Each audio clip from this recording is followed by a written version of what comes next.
Bonjour à tous, je suis Arnaud Yolalen, je suis le PDG de Numalis, une entreprise qui travaille sur le domaine de l'intelligence artificielle. Et j'ai le plaisir aujourd'hui d'animer une table ronde avec deux colonels de qualité pour parler de deepfake. Alors pourquoi on en parle? Qu'est-ce que ce sont que des deepfakes? Où est-ce qu'on va avec cette technologie? L'objectif, voilà, c'est de débattre un peu de tous ces sujets avec deux intervenants de qualité que je vais présenter rapidement. Tout d'abord, donc l'ingénieur en chef de l'armement Bresson, tout de suite à ma droite, qui est à la direction générale des relations internationales et de la stratégie, et qui a été également aussi le pilote de la task force IA pour le ministère des Armées, donc qui pourra nous parler des aspects technologiques et stratégiques des technologies d'IA. Et également le colonel Baillet du commandement de cyberdéfense et qui est adjoint du pôle opération et qui aura du coup un œil très aiguisé sur justement ces aspects opératifs pour nos forces de ces fake news et de ces deepfakes. Alors, pour ceux qui ne sont pas forcément familiers du domaine militaire, je vous propose en introduction de vous expliquer comment va se passer la table ronde. Nous avons souhaité la structurer sous la forme d'une méthode en crash, en suivant la règle des 5 whisky, qui sont en gros les questions qu'on se pose quand on veut faire une décision tactique dans l'armée de terre.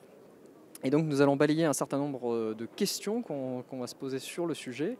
Et sur chaque question, nos deux intervenants vont essayer d'apporter un éclairage. Alors, comme toute méthode, on peut commencer déjà par la question du what, de qu'est-ce que c'est que sont ces objets qu'on appelle des deepfakes. Alors, pour juste faire une introduction rapide, c'est la contraction de deux termes qui sont deep learning et fake news. Deep learning, c'est une technique d'intelligence artificielle, donc on est dans un sous-domaine de l'intelligence artificielle qui concerne en fait la construction par des données d'un modèle des données qu'on leur a montrées. Donc l'idée, c'est vous exposer à un algorithme d'intelligence artificielle des données et il reconstruit un modèle de ces données de lui-même. Ces techniques sont très utilisées par exemple dans le traitement d'images, mais aussi dans la maintenance prédictive. Vous trouverez de nombreux exemples dans ce salon de leur utilisation. L'autre terme, beaucoup plus présent dans les esprits des gens, les fake news, qui ont été très largement débattus depuis, on va dire, 2016, avec un certain président américain qui en a beaucoup parlé, et qui consiste donc à publier des informations déformées ou foncièrement fausses, ou de qualifier des informations vraies de fausses pour les décrédibiliser. Et donc la fusion des deux, c'est quoi? Eh bien, c'est l'art de fabriquer des fausses informations avec du deep learning. Donc ça, c'est pour une première introduction, j'allais dire, plus sémantique, hein, pour la définition de l'objet même. Et du coup, j'aimerais vous céder la parole pour voir un petit peu, pour vous, comment vous voyez cet objet du deep learning et des fake news. Qu'est-ce que ça représente dans votre univers du ComCyber et des opérations? Et est-ce que vous pouvez nous donner votre définition finalement de l'objet des deepfakes, pardon. Alors, la définition, je pense qu'elle vient d'être donnée de façon très juste. Hein. Donc, contraction de deep learning et de fake news. Le deep learning, donc c'est une technique qui est maintenant, je ne sais pas si on peut dire que c'est au point, mais enfin qui est de plus en plus utilisée, qui est avec le temps de mieux en mieux comprise, même s'il reste beaucoup de choses à comprendre, pour essayer justement de bâtir des algorithmes capables d'extrapoler des choses qu'on leur a apprises. Et les fake news, le nom l'indiquait aussi, donc il s'agit de déformer la vérité en faisant croire des choses fausses ou en décrédibilisant des choses vraies. Et on l'a vu, donc les exemples de deepfake, on en voit régulièrement dans les médias. En fait, on s'aperçoit que ça peut être relativement facile de fabriquer des deepfakes avec donc en ce qui concerne une vidéo par exemple, ou avec du deep learning. Alors il faut quand même un nombre en entrée, un nombre suffisant d'images du visage de quelqu'un sous un peu tous les aspects, j'allais dire, pour que le deep learning puisse apprendre à extrapoler le visage de la personne pour pouvoir ensuite l'incruster dans des vidéos et remplacer le visage de quelqu'un par le visage d'un autre. Ça, on parle de vidéo. On pourra faire ensuite la même chose avec l'audio et obtenir des choses qui sont parfois un peu déstabilisantes lorsqu'une personne que l'on reconnaît et que l'on voit faire ou dire complètement le contraire de ce qu'on a l'habitude de l'entendre dire. Et c'est tout à fait possible, encore une fois, avec des techniques d'intelligence artificielle pour faire ce remplacement de motifs, par exemple le visage, dans une vidéo. Il n'y a pas forcément besoin de supercalculateurs, hein, ce sont quelques gigaoctets qui suffisent. Bon, un bon calculateur GPU, et puis on fait tourner ça après sur des technologies de type TensorFlow de Google qui font du travail assez impressionnant. Et pour l'audio, c'est pareil, il y a différentes applications qui permettent de moduler, de remplacer des mots par d'autres dans une audio, de changer le ton d'une voix ou d'imiter une voix humaine à partir d'une voix existante de façon là aussi assez surprenante pour faire dire à des personnes des choses qu'elles n'ont absolument jamais dites. Alors pour moi, le deepfake, c'est deux choses. C'est une bonne nouvelle et une mauvaise nouvelle. Donc si vous voulez, je vais commencer d'abord par la bonne nouvelle. Vous l'avez sans doute tous vu passer. Le deepfake, ça permet de faire chanter les chefs d'état-major d'armée. L'année dernière, grâce à une petite appli chinoise, on a pu voir tous nos grands chefs chanter des grands tubes. Et j'avoue que j'ai pris beaucoup de plaisir. Je ne vais pas essayer de reproduire ici celle qui m'a le plus plu, mais en tout cas, c'était à ce titre-là une bonne nouvelle, et je me dis qu'on n'est pas prêt de s'arrêter de rigoler. Donc ça, c'était pour la partie la bonne nouvelle. La mauvaise nouvelle, c'est que je vois que dans les opérations que mènent les armées françaises aujourd'hui, on n'a pas vraiment besoin de deepfake pour avoir des ennuis dans l'espace informationnel, et que nos adversaires font déjà du deepfake en mode low cost. Il suffit dans certains pays de payer des manifestants, de prendre une seule caméra et de filmer la manifestation en champ sans possibilité de faire de contre-champ, et vous pouvez déjà assez facilement manipuler l'opinion publique et laisser penser que vous avez une manifestation de grande ampleur contre la présence française. Et à partir du moment où vous arrivez à actionner les bons leviers sur les opinions publiques, vous transformez une petite manifestation dans l'espace informationnel qui a été totalement bricolé en manifestation d'ampleur, avec des contraintes qui vont peser sur la force qui ne pesaient pas autrefois. Donc en ce sens, je trouve que c'est une mauvaise nouvelle, puisque si nos adversaires maîtrisent cette technologie-là, comme chacun d'entre nous, on a une petite fenêtre sur le monde, comme le disait la ministre, lorsqu'elle a ouvert la doctrine de lutte informatique d'influence française le 20 octobre, petite fenêtre sur le monde, eh bien chacun d'entre nous peut être manipulé par le deepfake et par nos adversaires. Et puis on peut ajouter effectivement à la dangerosité de ces deepfakes que ça se propage, disons, de façon très très rapide, avec des phénomènes qui sont également intéressants à observer, des phénomènes, on parle de viralité, hein, les personnes subjectivement vont avoir tendance à relayer de façon exponentielle ces fausses nouvelles, et à la limite d'autant plus facilement que ce sont des nouvelles fausses, étranges, déstabilisantes, etc. Donc ça va accroître la vitesse de propagation. On sait aussi que ça joue sur l'émotionnel, que ça joue sur la mémoire, et qu'avec le temps, le cerveau ne retient pas de la même façon les informations qui sont biaisées ou qui sortent un peu de la norme, et donc il opère une sorte de mémoire sélective. Et donc évidemment, lorsque c'est bien orchestré, lorsque c'est bien manipulé, ça permet une propagation et donc un impact qui peut être une propagation très rapide et un impact qui peut être difficile à contrer. Alors justement, là, la propagation, c'est justement le lien avec le cyberespace, ce qui nous amène à la question du where, où se situe finalement le risque posé par les deepfakes. Alors comment vous voyez-vous le lien consubstantiel entre le cyberespace qui est en train de s'infiltrer dans tous les domaines d'opération et la montée de ce risque de deepfake qui pourrait se propager de manière virale, comme vous le disiez, dans ce cyberespace.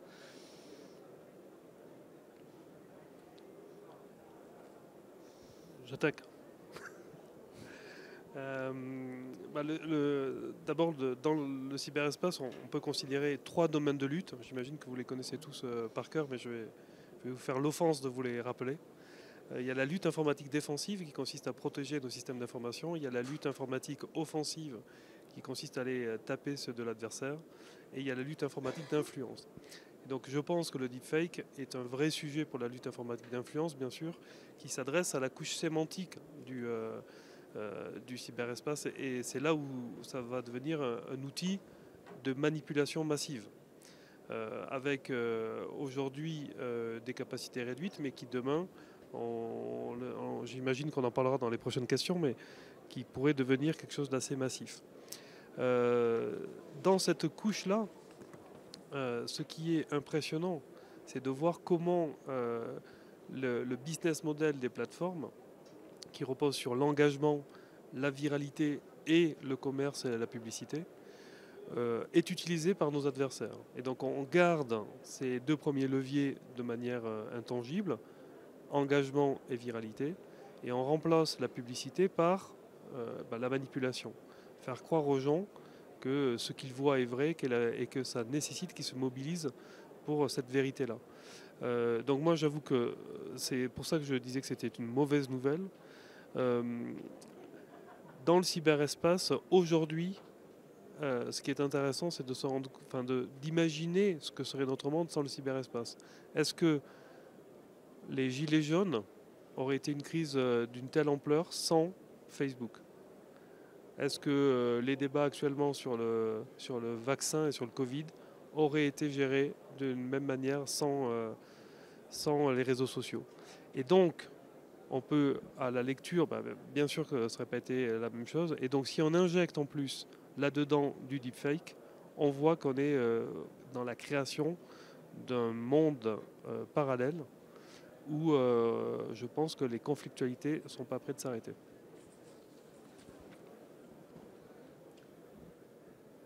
Alors, le champ informationnel, en fait, il impacte tous les domaines de conflictualité, aussi bien les domaines classiques que le domaine cyber, que le domaine spatial.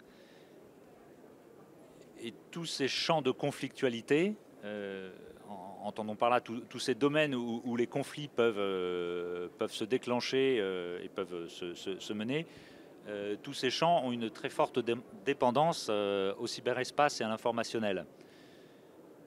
Et donc, ce ne sont pas les seuls évidemment à avoir cette dépendance informationnelle. Hein. Tous les domaines d'activité sont également dépendants du champ informationnel.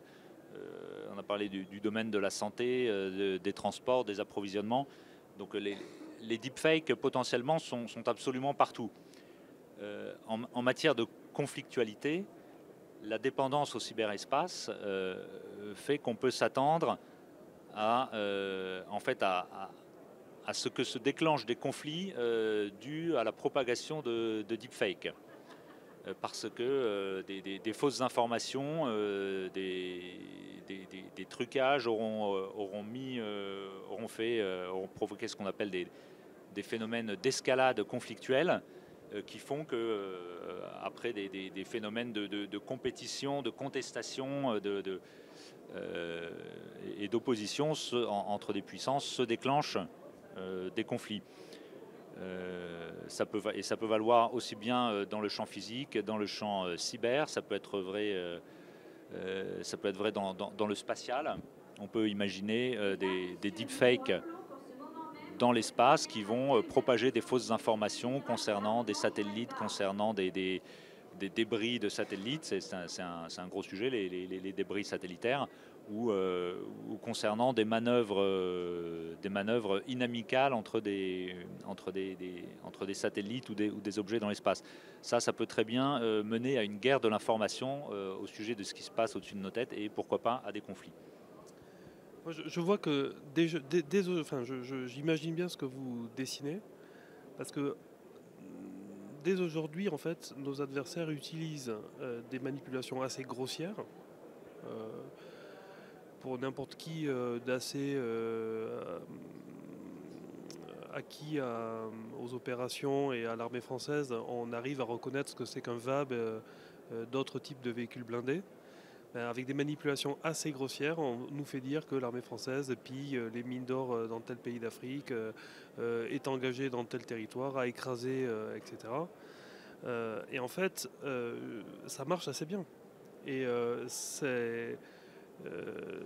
au cours de la dernière semaine, par exemple, il y a eu une manipulation sur les réseaux sociaux qui s'est traduite par une manifestation physique, et qui a empêché, ou en tout cas qui a ralenti une opération militaire française, avec une manipulation grossière qui ne partait franchement de pas grand-chose.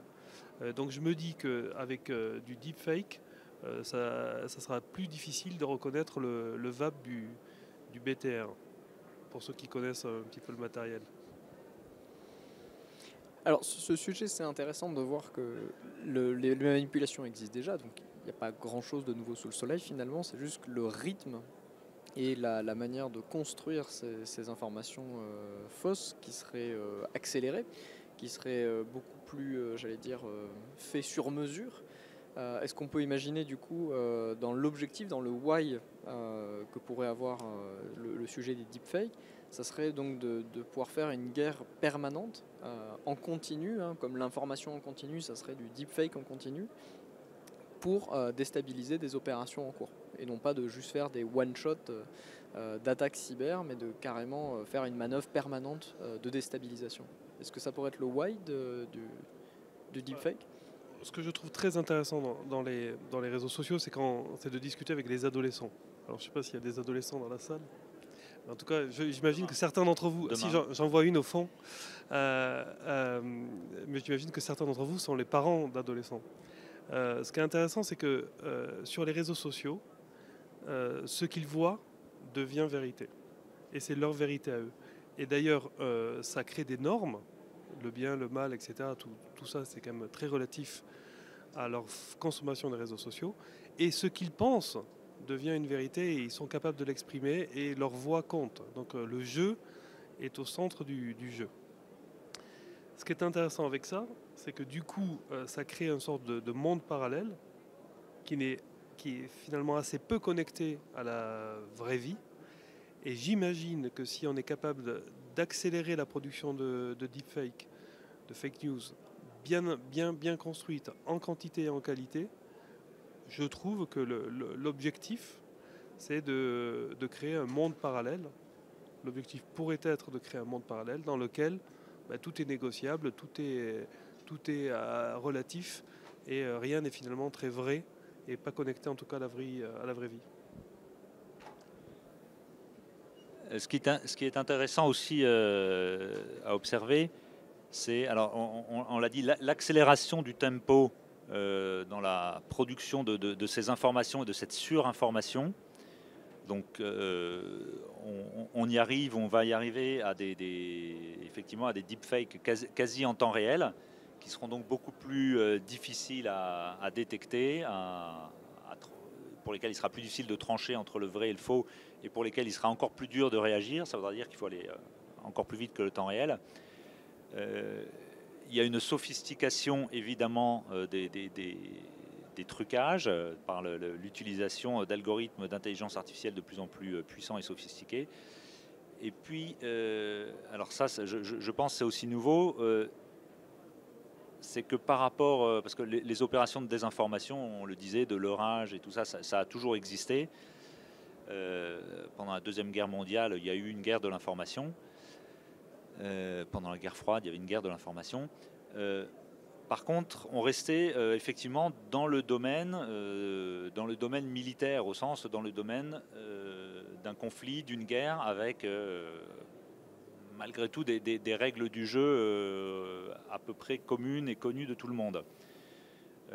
Aujourd'hui, les deepfakes sont disséminés tout azimut et avec des objectifs quand même beaucoup moins avouables, on peut le dire, lorsqu'il s'agit de créer soit à plus vaste échelle, de déstabiliser une démocratie, un État en s'attaquant à des processus démocratiques ou électoraux, ou à titre personnel d'individu à individu, lorsqu'on utilise des deepfakes pour faire du cyberharcèlement ou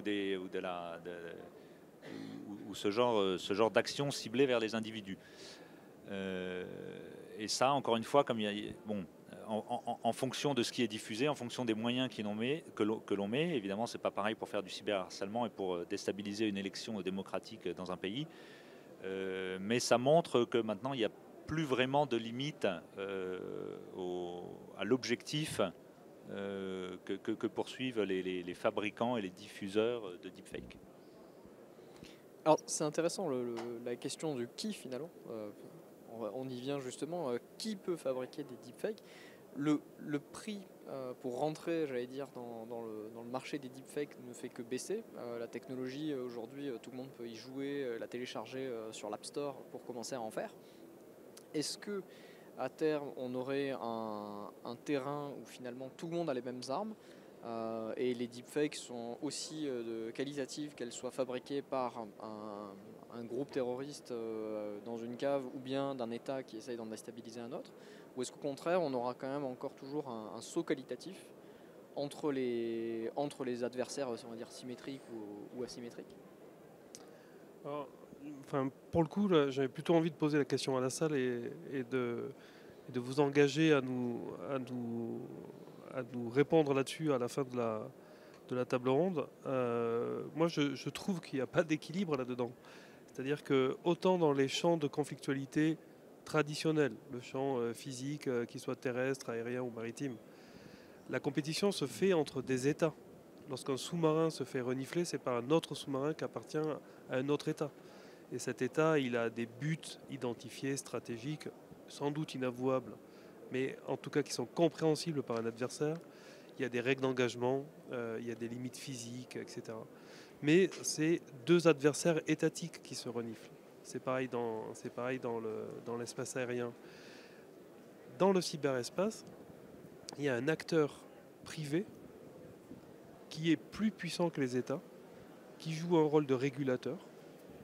Aujourd'hui, il me semble que celui qui peut à la fois siffler la fin de la récré ou le début d'une bataille, c'est plutôt les GAFAM qu'un État. Et j'en veux pour preuve, les plateformes ont montré un vrai niveau de maturité et d'indépendance lorsqu'elles ont décidé de fermer le compte de Donald Trump et de laisser ouvert celui des talibans. Et ça, les États n'interviennent pas. Et c'est une décision qui est, on pourrait le dire, souveraine. Donc pour moi, la particularité du cyberespace, c'est cette présence massive d'un troisième acteur qui est privé, qui est plus puissant en termes d'algorithmes, puissance de calcul, mais aussi qui a ses conditions générales d'utilisation, celles qu'on prend le temps de lire à chaque fois qu'on coche les cases. Et ça crée les conditions d'un conflit, à mon avis, qu'on a du mal à imaginer. Dans le sens où, je reviens à mes domaines de lutte, si un des GAFAM se fait attaquer et que ses puissances de calcul sont détournées par un adversaire, on arrive à avoir des objets intellectuels assez intéressants en termes d'analyse prospective. Donc pour moi, le WOO, c'est les GAFAM.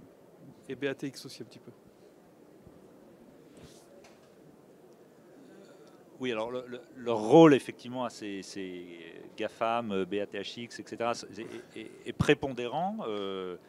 pour toutes les raisons qu'on vient d'évoquer, pour le fait que sans eux, il ne pourrait pas y avoir cette propagation exponentielle des fake news et des deepfakes.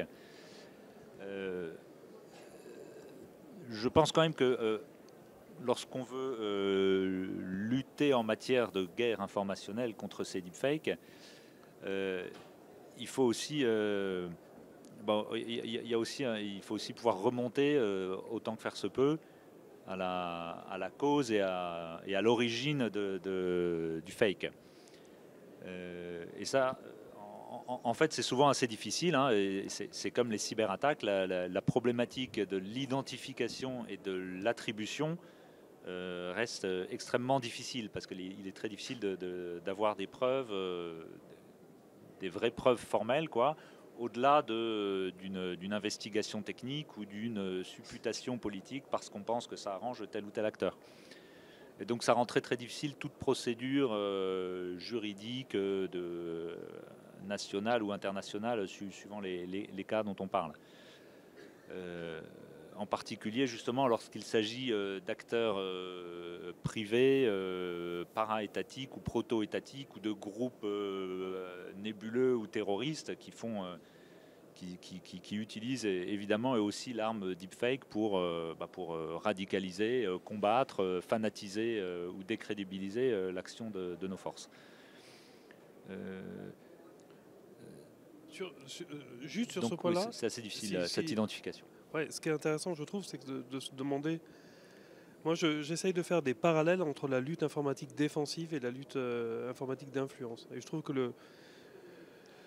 le domaine cybersécurité a fait que la lead est un domaine qui est assez structuré, dans lequel d'ailleurs on voit que c'est un pourvoyeur d'emploi assez massif aujourd'hui. C'est un domaine qui est en plein boom, et dans le public comme dans le privé. Et les concepts, les doctrines, les outils sont assez bien documentés. Dans la L2I, le domaine qui m'occupe, qui nous intéresse aujourd'hui, la lutte informatique d'influence, c'est un peu plus flou. Et il me semble qu'il y a aussi des bonnes nouvelles. C'est-à-dire que je trouve que la France est pas un compétiteur, mais en tout cas a largement sa place.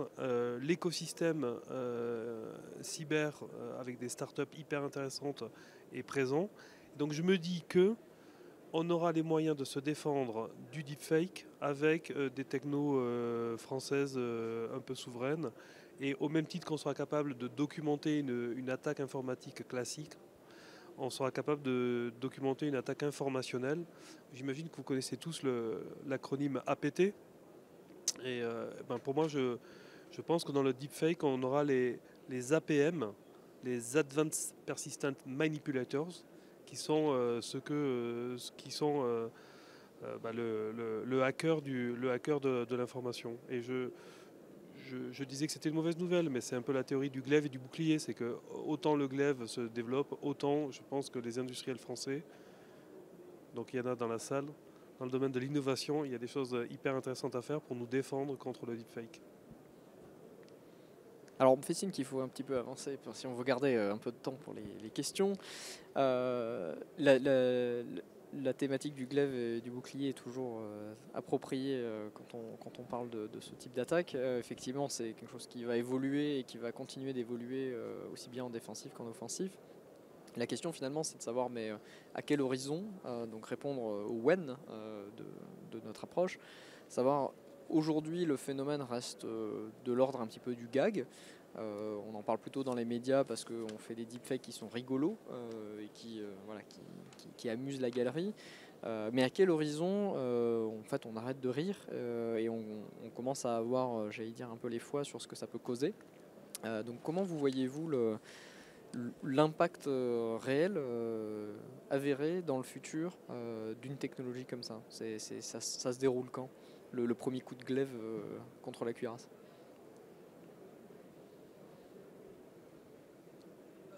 Il me semble que c'est un phénomène qui est progressif de toute façon. C'est-à-dire qu'il y a une course incessante entre la sophistication de la défense pour détecter, identifier et corriger ces manipulations et la course à la puissance de calcul du côté de l'attaquant pour passer outre toutes ces mesures et continuer à manipuler. Il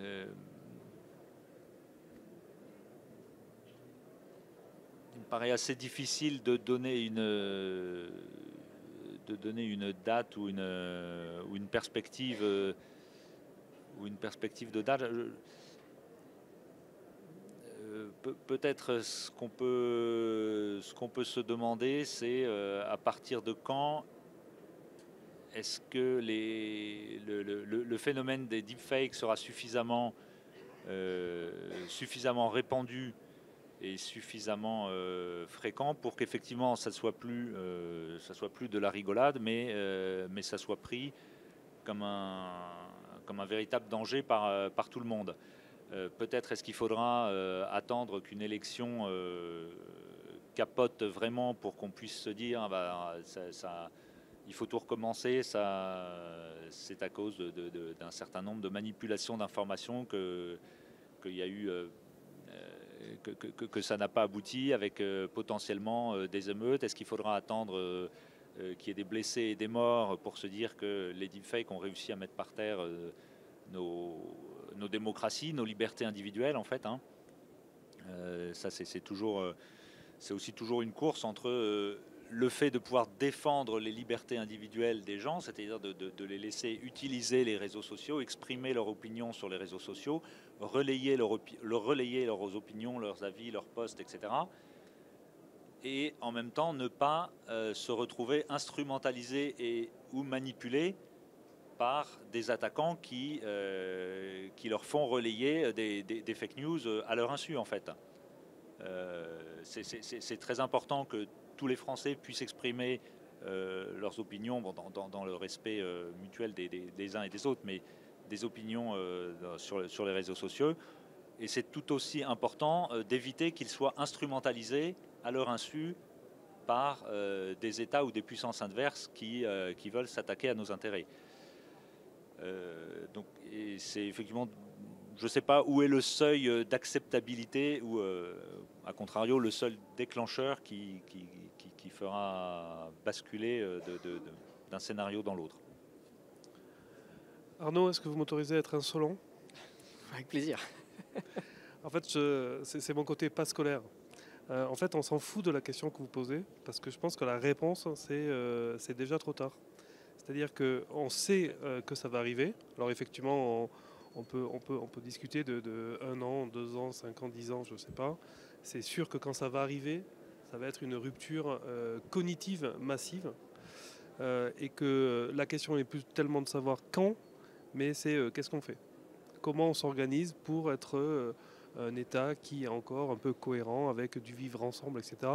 Dans un monde qui acceptera un univers parallèle où toutes les vérités seront déjà bonnes à dire et surtout bonnes à être manipulées.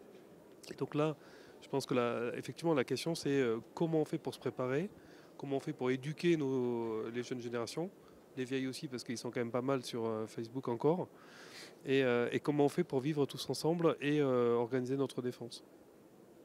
Donc il faudra faire une autre conférence pour continuer la méthode et d'autres faire notre MAME pour savoir quelle action concrète on va pouvoir prendre suite à cette menace, quoi. Il nous reste 10 minutes au moins, je pense, 9 minutes, pour prendre quelques questions dans la salle, s'il y en a. Et je vois déjà des mains se lever. Normalement, quelqu'un va venir avec un micro désinfecté que je vois. Et on devrait pouvoir vous entendre. Est-ce qu'on m'entend? Oui, parfait. Tout à fait. Déjà, bonjour, Thomas Dussault, je suis ingénieur IA pour l'escadron des systèmes d'information opérationnels et cyberdéfense de l'armée de l'air et de l'espace. On a parlé beaucoup effectivement de tout ce qui est lutte informatique d'influence, lutte informatique un petit peu défensive aussi, justement pour pouvoir lutter sur ce genre de choses. Ce qui est intéressant aussi, c'est qu'aujourd'hui le deep learning, on l'utilise notamment aussi pour le renseignement. Tout à l'heure, on avait une entreprise qui nous parlait de sa capacité à identifier des objets, des véhicules sur des images satellitaires. On sait aujourd'hui par exemple que ce genre de réseau de neurones peut être facilement dupé par des moyens très très simples. Je pense par exemple avec l'intelligence artificielle de Tesla qui permet de reconnaître des panneaux, où on a réussi à les faire croire qu'un panneau stop était un panneau 60 miles à l'heure avec juste 3 autocollants. La question, c'est est-ce que nous, dans nos armées, on a déjà conscience de ces problèmes-là, et est-ce qu'on a pu déjà être confronté entre guillemets à des camouflages anti-IA, ce genre de choses, et est-ce qu'on planifie peut-être dans notre stratégie à lutter justement contre ce genre de manipulation. Donc le sujet des attaques adversariales, du deep learning, un petit peu en décalage par rapport à ce qu'on parle, mais qui est un sujet très intéressant au demeurant. Très intéressant, sur lequel on pourrait faire une table ronde en entière. Moi, je vais y répondre rapidement. Évidemment, on a très largement identifié ce problème dans tous les systèmes du ministère qui sont destinés à embarquer de l'IA. Et le problème que vous posez, c'est celui d'une IA qui soit vérifiable et de confiance.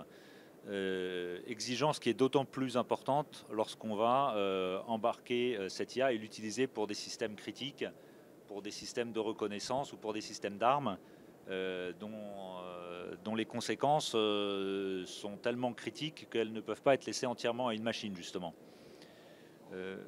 Donc il y a un certain nombre de mesures qui ont été prises pour gérer ce risque, pour limiter ce risque en fait. Ça passe par un document très intéressant qu'a fait la DGA, qui a été partagé et diffusé auprès des industriels, qui est un guide de conception, un guide méthodologique pour la conception et la qualification des systèmes embarquant de l'IA, qui reflète donc l'importance de prendre en compte le risque lié à l'IA dans ce qu'on veut lui faire, dans ce qu'on lui donne pour l'apprentissage, dans ce qu'on attend pour vérifier, etc. Depuis la conception du système, pendant toutes les phases de développement jusqu'au test et à la qualification.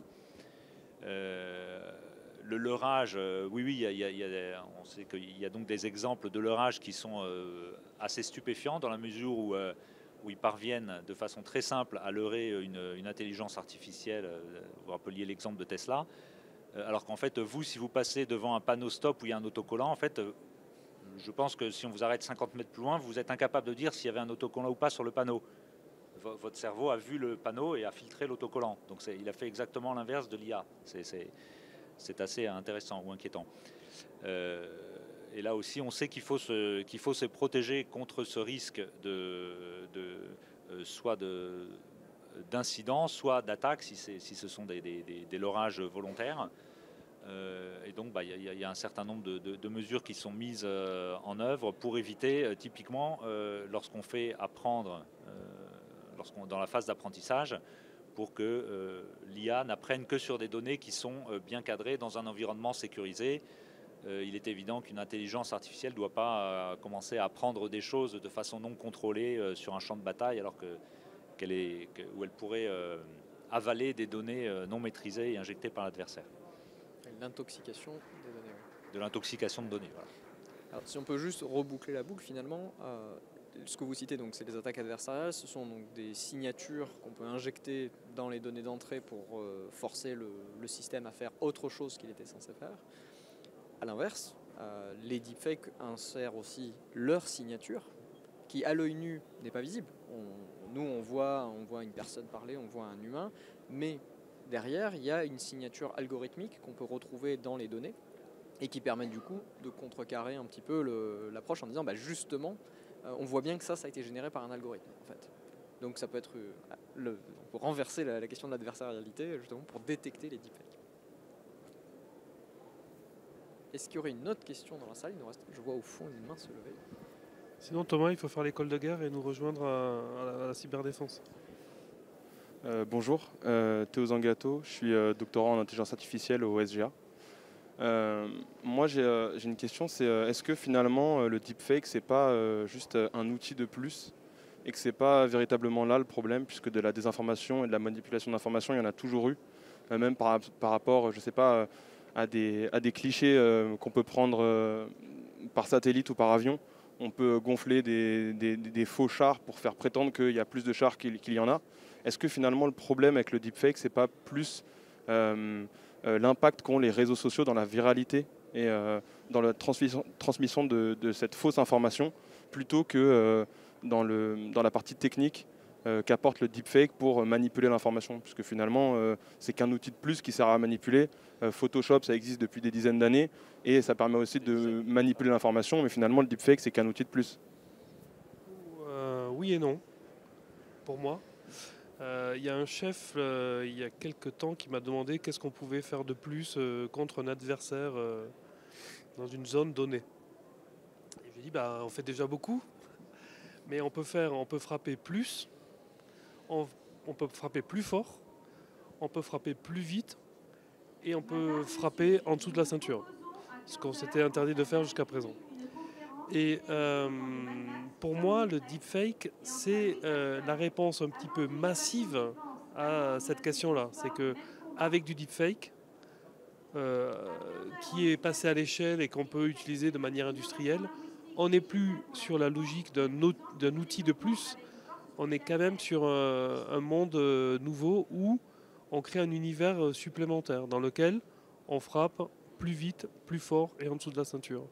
Et donc oui, c'est un outil, mais les effets qu'il peut produire à l'échelle industrielle peuvent être quand même assez inquiétants sur les conséquences que cela produira. Oui, pour abonder dans ce sens, effectivement, on peut dire que le deepfake est un outil supplémentaire, mais c'est un outil qui a une telle portée et de telles conséquences qu'on est obligé d'en prendre compte d'une façon un petit peu spécifique. Dans la façon dont on conduit les opérations et également au niveau doctrinal, c'est-à-dire dans la façon dont on conçoit et dont on prépare les opérations. Et il faut savoir qu'il y a une réflexion très importante au ministère des Armées aussi sur ces sujets. Il y a 2 ans environ, où en partant précisément des opérations, en s'intéressant aux opérations qu'on menait dans le cyberespace et les opérations d'influence, les opérations qui pourront inclure des deepfakes ou d'autres outils de ce genre, rentrent dans le cadre de cette réflexion, à savoir comment est-ce qu'on parvient à lutter contre des adversaires qui frappent en dessous de la ceinture, pour reprendre l'expression, et qui se posent moins de questions éthiques et juridiques sur la façon de mener leurs opérations. Comment on réagit, comment on se protège et comment on contre-attaque, tout en respectant, nous, la France, tout en respectant nos valeurs, notre éthique et le droit international. Le droit international, ce qu'on appelle droit international et humanitaire, ou droit de la guerre, c'est donc tout le corpus juridique qui décrit la façon dont les États se font la guerre. C'est dans ce corpus juridique qu'on trouve les notions d'agression armée, de légitime défense, etc. C'est un droit qui a été écrit évidemment pour le monde physique, quand on parle d'attaque de biens, de troupes militaires, de populations civiles, etc. Comment ça doit se projeter et s'interpréter dans le cyberespace? Ça, c'est une vraie question. Et il faut savoir, lorsqu'on va mener des opérations offensives, des opérations d'influence, etc.,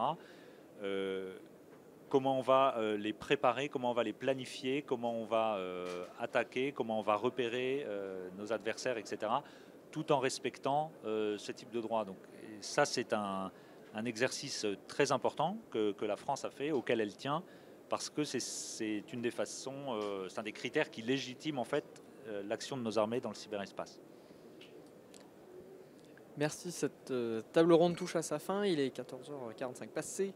La présence française dans le cyberespace, le droit à la guerre, le droit dans la guerre, je pense qu'il y a encore de nombreux sujets à défricher qui feraient de passionnantes nouvelles tables rondes. Je vous remercie à tous de ces questions très pertinentes et de la présence nombreuse à cette table ronde, et je vous souhaite à tous une très bonne après-midi et encore un très bon salon.